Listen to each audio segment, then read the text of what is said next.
E ele lhes disse: qual dentre vós será o homem que tendo uma ovelha, se num sábado ou num shabat cair numa cova, não lançará a mão dela e levantará ou salvará a sua ovelha? Você vê que ele está mostrando a hipocrisia daqueles homens, sim ou não? Sim. Aqueles homens tinham animais.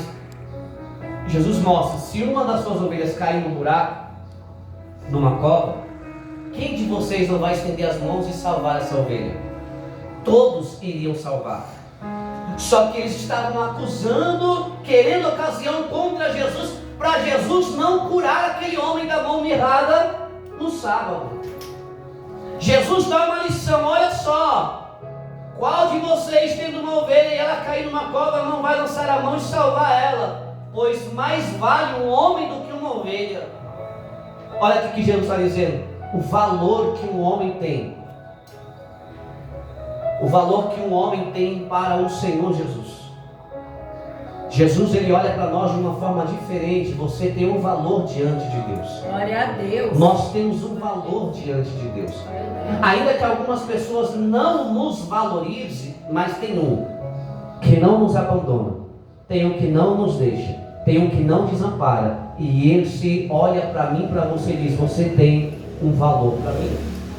Jesus está ensinando os discípulos, mas também está ensinando os fariseus. Porque os fariseus, eles conheciam muito de Bíblia, só que não praticavam nada. Eles pregavam bastante, mas praticar o que eles pregavam, eles não praticavam. Parece que a história dos fariseus rompeu a barreira do tempo e chegou no tempo que nós estamos vivendo. Que o que tem de gente que prega, mas não vive o que está pregando, ou não pratica aquilo que ele está ensinando ou pregando, tem de monte. Só que Jesus, ele nos ensina. E quando Jesus nos ensina, é porque ele quer que a pessoa mude a rota.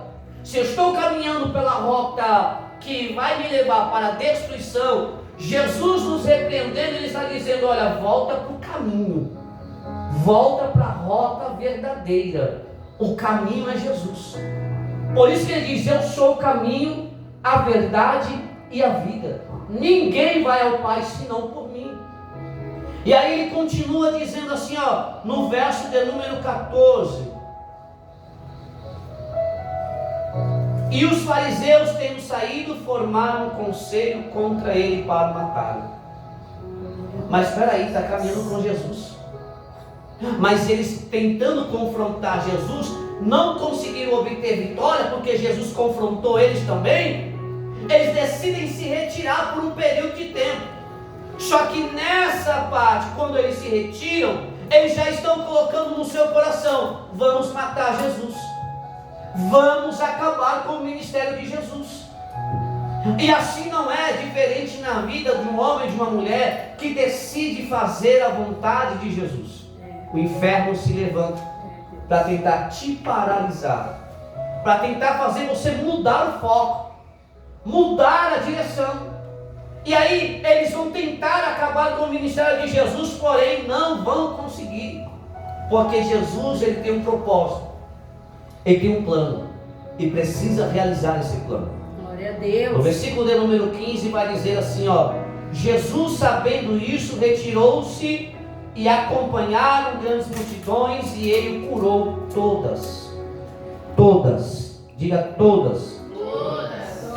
Recomendava-lhes rigorosamente que não descobrissem, para que se cumprisse o que fora dito pelo profeta Isaías, que diz: ele curou as pessoas, mas ele não queria que as pessoas saíssem falando: olha, Jesus me curou, Jesus me curou.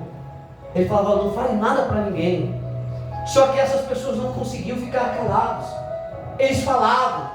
Jesus avisou: olha, não façam isso, porque a palavra do profeta Isaías, que veio antes de mim, precisa se cumprir. Mas o povo fala demais. E você precisa entender que a Bíblia, ela nos ensina que tudo que está escrito aqui, nós precisamos aplicar para os nossos dias. É verdade. Eu não posso ler apenas como um livro e não aplicá-la. Jesus está ensinando: não fale nada para ninguém, porque Isaías profetizou. A mensagem de Isaías precisa se cumprir, Mas eles não quiseram e eles continuaram falando. Mas aí quando você vê lá no verso de número 20, diz assim: não esmagará a cana quebrada e não apagará o pavio que fumega, até que faça triunfar o juízo. Em outras palavras, ele estava dizendo: olha, podem tentar fazer o que quiserem para acabar com o ministério, mas o ministério não vai acabar. Glória a Deus. Enquanto não se cumprir tudo aquilo que está escrito, não vai triunfar sobre os planos de Deus, porque os planos de Deus são maiores que o nosso. Os pensamentos do Senhor são maiores e melhores que o nosso. Então nós precisamos entender, ele está ensinando os discípulos e os fariseus, sim ou não? Sim. Ele está ensinando os discípulos e os Fariseus. Agora, o título do versículo 22 diz assim: a contenda com os fariseus. Agora ele vai direcionar mais só aos fariseus. Olha o que ele vai dizer. A Bíblia vai nos dizer: trouxeram então o endemoniado cego e mudo, e de tal modo curou, que o cego e o mudo falava e via. Toda a multidão admirava-se e dizia: não é este o filho de Davi? Mas os fariseus, ouvindo isto: este não expulsa demônios, senão por Beelzebu, príncipe dos demônios.